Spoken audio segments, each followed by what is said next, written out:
ธุชนญาติโยมท่านพุทธบริษัทตั้งหลายวันนี้รายการธรรมประทีปส่องต่างก็ได้มาพบปะกับพ่อแม่พี่น้องศรัทธาสาธุชนญาติโยมแห่งครั้งหนึ่งวันนี้เป็นวันจันทร์ที่31เดือนมกราคมพุทธศักราช2565วันนี้เป็นวันสิ้นเดือนนะญาติโยมสิ้นเดือนวันจันทร์พอดีหมดเดือนมกราคมต้นเดือนของปีใหม่เดือนนี้เป็นต้นเดือนปีใหม่ก็31วันวันนี้อากาศบ้านเฮาก็เย็นนะญาติโยมนะเมื่อคืนที่แล้วก็ขึ้นได้ไปพักผ่อนที่บนวัดพระธาตุศรีมหาโพธิ์ที่พระเจ้าหลวงที่พระเจ้าหลวงก็ตื่นขึ้นมาได้หันตะวันก่อนเปิ้นมันอยู่ที่สูงแล้วก็เย็นสบายเนาะญาติโยมรับอิ่มเย็นสบายนี่ก็ถือว่าเป็นความสุขอย่างหนึ่งแล้วก็ที่บนวัดพระธาตุศรีมหาโพธิ์นั้นก็มีพระสงฆ์อยู่4รูปแต่ตอนนี้4รูปที่บนพระเจ้าใหญ่มีหลวงพ่ออ้วนรูปปีตีนะแล้วก็ที่วัดพระธาตุลุ่มนี่ก็มี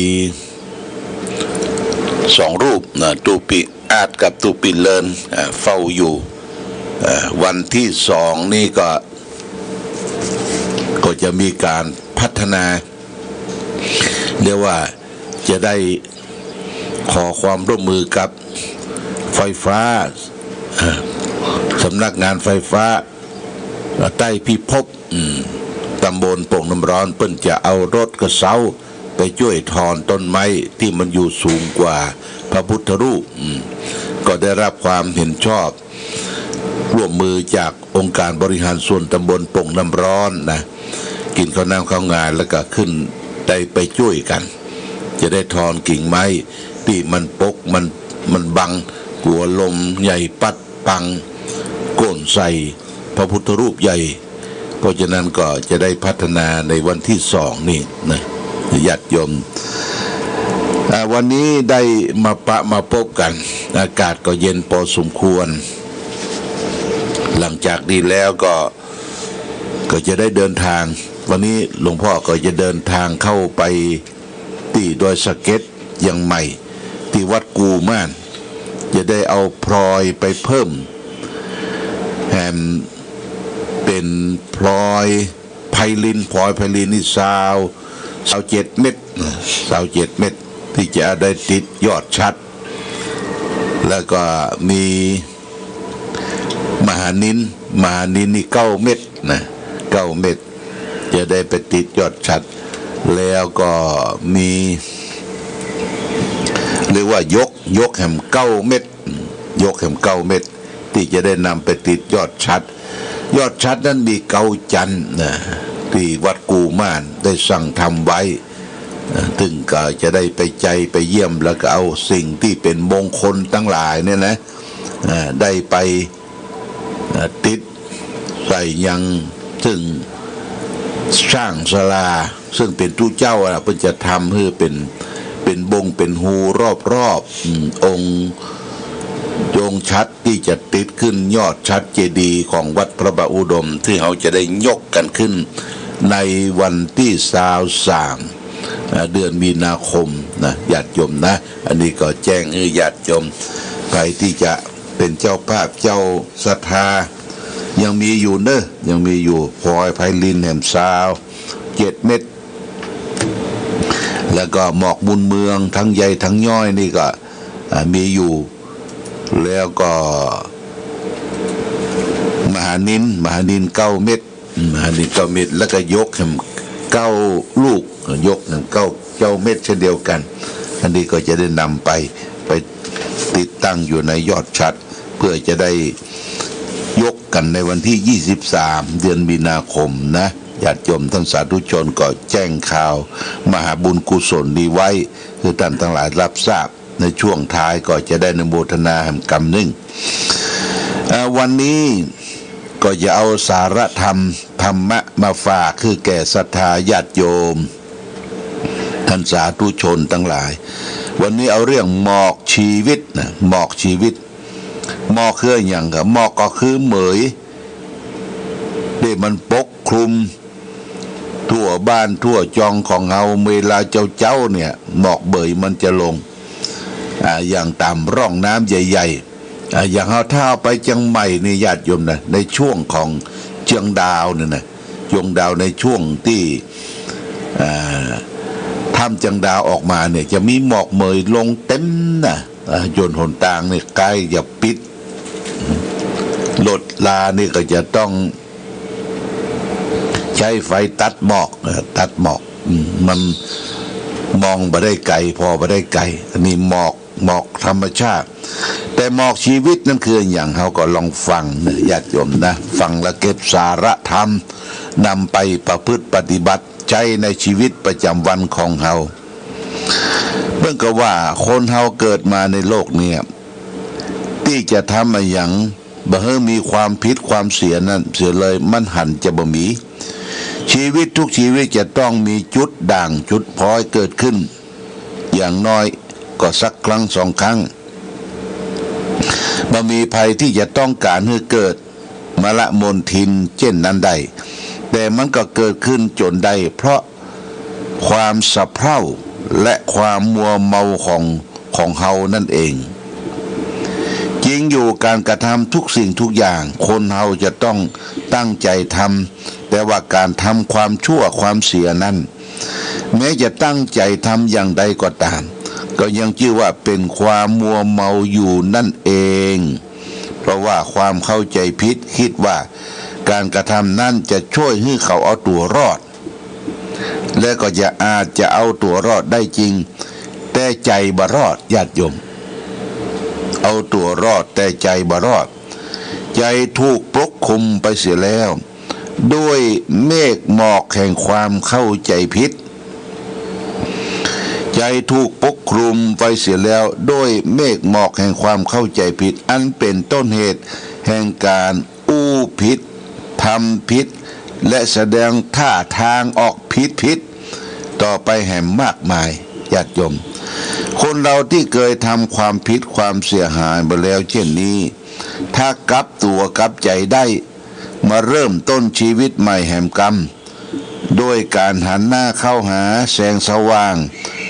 ธรรมะคือทำอย่างด้วยเหตุด้วยผลมีสติปัญญาทางพระพุทธศาสนาบ่ได้ตำหนิติเตียนบุคคลเหล่านั้นตรงกันข้ามกับยกย่องสรรเสริญบุคคลเหล่านั้นว่าเป็นคนดีในบั้นปลายก็เปรียบเหมือนกับต้นไม้ก็เป็นต้นไม้ชนิดที่ว่าต้นคดปลายตรงญาติโยมนะยังใช้การได้อยู่เฮามาคิดดูก็เป็นความจริงความผิดความเสียแต่อดีตนั้นมันเป็นบทเรียนของชีวิตอย่างใดคนที่ทำความชั่วก็เชื่อว่าได้ผ่านชีวิตผ่านบทเรียนที่ยากลำบากมาแล้วนั่นเองความสันทัดชัดเจนในชีวิตเกิดขึ้นตามหลักสูตรของชีวิตที่ผ่านมานั้นคันกลับตัวได้มาดำเนินชีวิตที่ถูกต้องได้ในบั้นปลายจึงนับเป็นความดีอันสูงสุดเขาจะบ่มีวันกลับไปสู่ภาวะที่เรียวร้านั้นแห่งต่อไปเป็นอันขาดเหมือนกับคนที่เคยเป็นโรคระบาดมาแล้วครั้งหนึ่งโรครักษานั้นหายไปแล้วก็เกิดกำลังต้านทานขึ้นในร่างกายต่อมาภายหลังโรคพอดีพอร้ายชนิดเดียวกันก็จะบักกับมาแห่มต่อไปชีวิตลบหลีกจากความชั่วในบั้นปลายจึงเสมอดังพระจันทร์ที่เคลื่อนคล้อยจากมุมกลุ่มเมฆสุกสกาวอยู่บนท้องฟ้าส่องแสงสัจจาทั่วไปโยจะบุพเพปมัชชิตวปัจฉาโส นับปมัชชติโสมังโลกังปภาเสติอภามุตโตวะ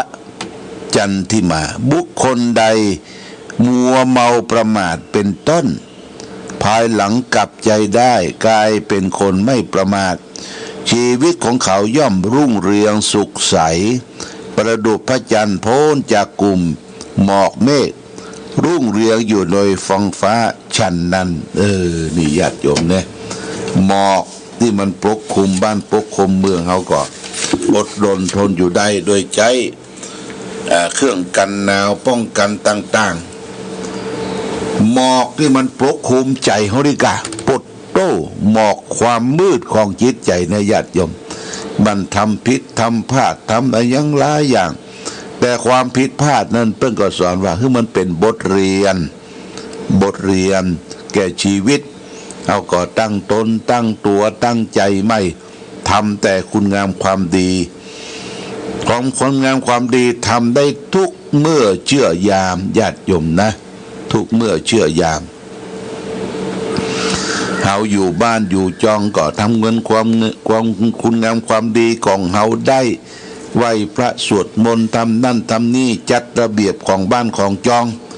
อยู่วัดอยู่วาก็อย่าไปอยู่บ่ได้ทำคุณงามความดีเก็บกวาดเศษขยะเก็บเข้าตี้เข้าตางไม่ต้องไปรอเฮ้ยเจ้าอาวาสเปิ้นสั่งการทำนั่นทำนี่นะ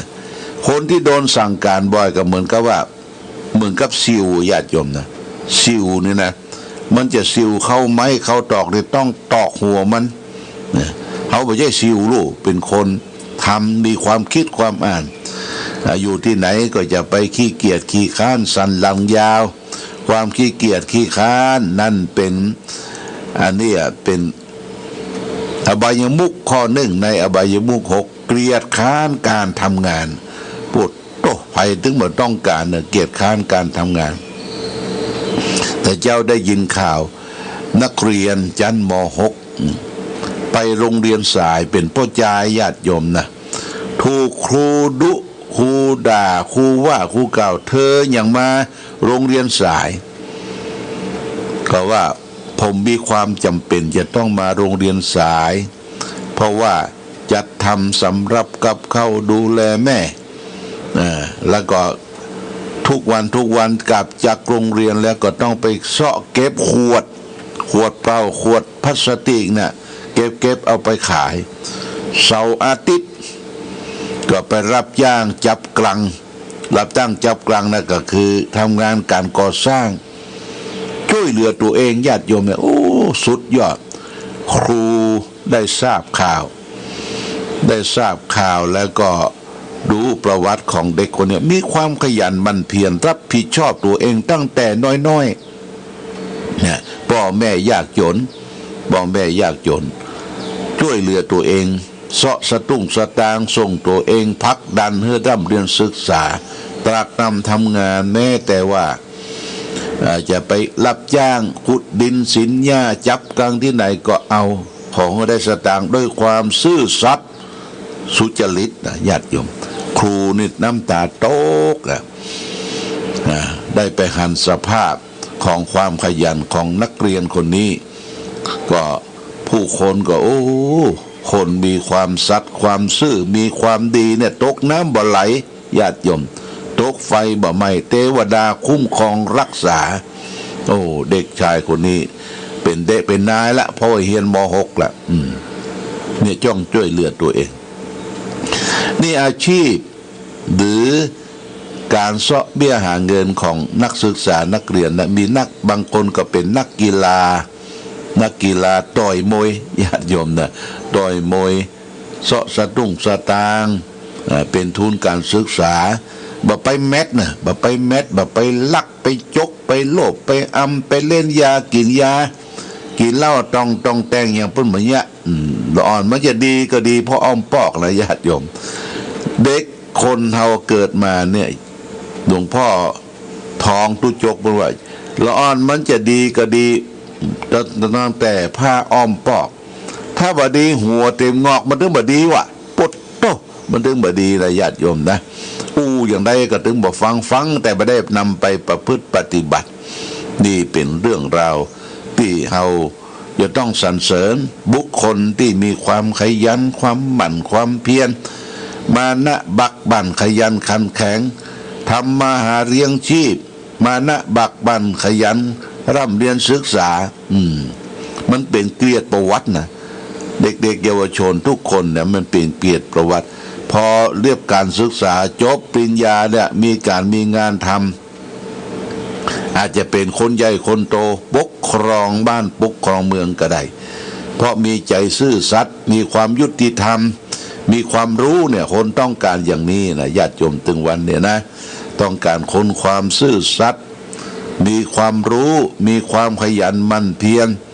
ไม่ใช่ว่าไปแยกการแยกงานทำการงานที่ไหนแยกพ่องไปแยกพ่องแต่เงินเดือนเขาได้เต็มนี่ก็โอ้ลำบากญาติโยมท่านสาธุชนนี่ก็ฝากไว้ว่าคนเราเกิดมาต้องขยันหมั่นเพียรทำมาหาเลี้ยงชีพมีความซื่อสัตย์แก่ตัวเองแก่คนอื่นซื่อกินไม่หมดคดกินหมดนะญาติโยมนะเฮาซื่อเฮาสัตย์เนี่ยมันกินมาหมดกินไปตลอดถ้าคดนะเปิ้นหูกำเดียว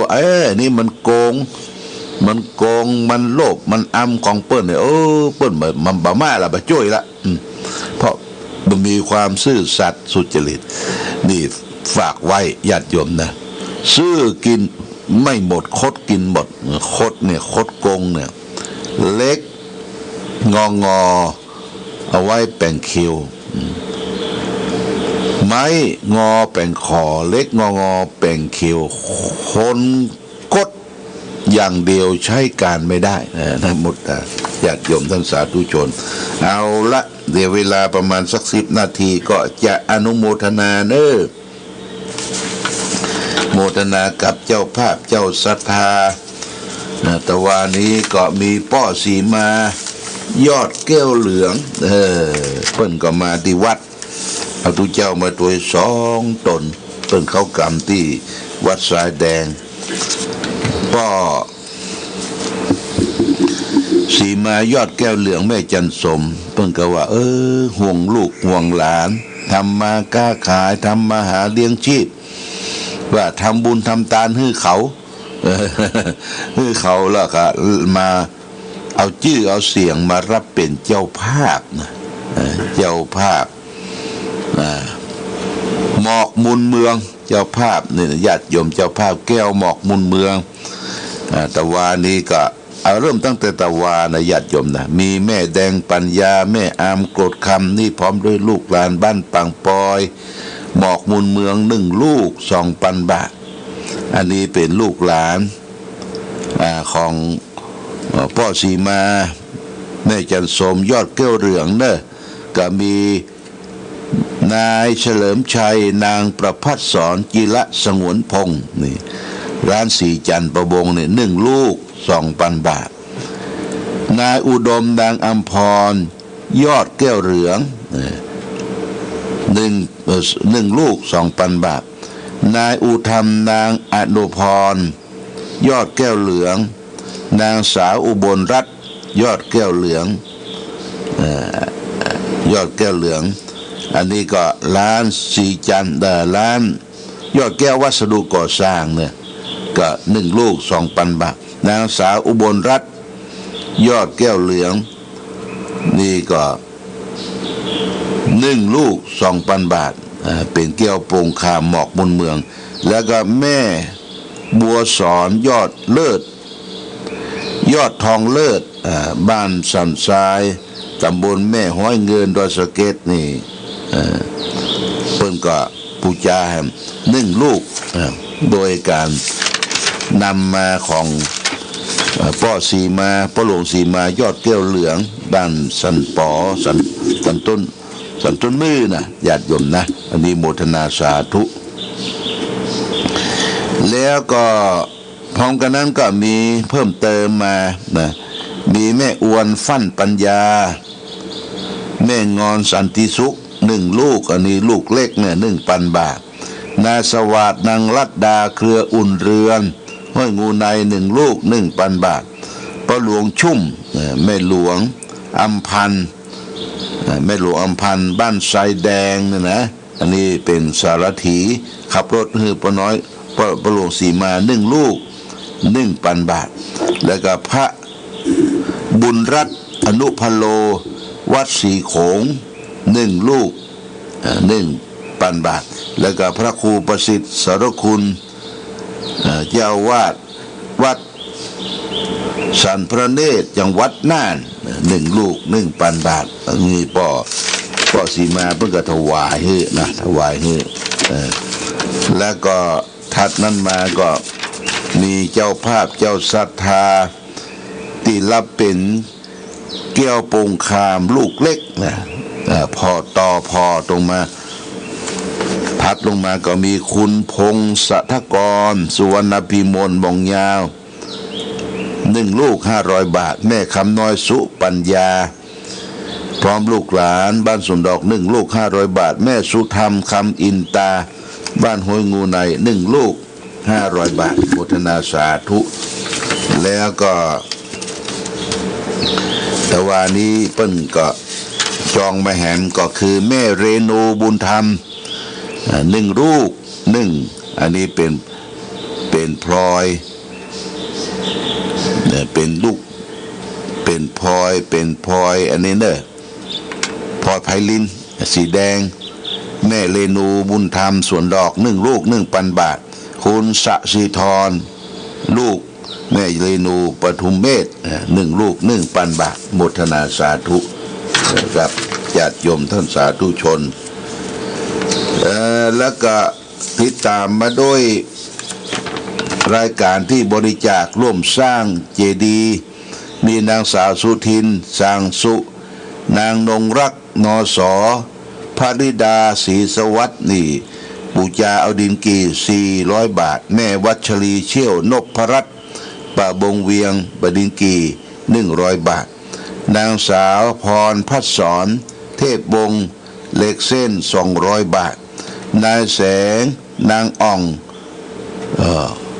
จอเมืองบ้านแม่ศูนย์ปูน100 บาทเด็กสิงห์พลอยทรายมงคลเทพบ้านหนองตุ้มปูน100 บาทนางสายใจหันตระกูลบ้านหนองตุ้มปูน1,000 บาทและก็ตั้งต้นผ้าป่าสมทบที่น้ำบ่อสวาพระเจ้าฝั่งพนันสัมผิวได้ 4,000 บาทรวมยอดแล้วก็ 5,900 บาทนี้จากคุณสายใจหันตระกูลได้มามอบตะวาและพร้อมกันนั้นก็ที่ได้การยังปัจจัยที่เป็นค่าไฟฟ้าสถานีก็มีคณะศรัทธาบ้านปังปอยเนี่ยบ้านปังปอยมาได้500 บาทแล้วก็ไฟฟ้าสถานีวัดพระธาตุสีมหาโพธิ์แห่ง500 บาทอันนี้ได้ทำบุญทำทานจากคณะศรัทธาว่างปังปอยได้ทำบุญถวายมาที่หลวงพ่อแหมส่วนหนึ่งบูชนาสาธุกับญาติโยมท่านสาธุชนทั้งหลายวันนี้เราได้มาพบญาติโยมวันนี้หลวงพ่อก็จะเข้าเชียงใหม่แห่งรอบหนึ่งเชียงใหม่รอบหนึ่งเพื่อจะได้เอาแก้วเอาแสงไปเพิ่มเติมใส่ยอดชัดที่จะเพิ่มเติมช่วงสุดท้ายนี้ก็จะมีพลอยไพลินเม็ดสีเหลืองน้ำผึ้งนะญาติโยมนะสีเหลืองน้ำผึ้ง27 เม็ด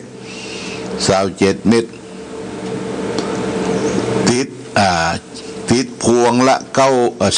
3ธงชาติและเพลงชาติไทยเป็นสัญลักษณ์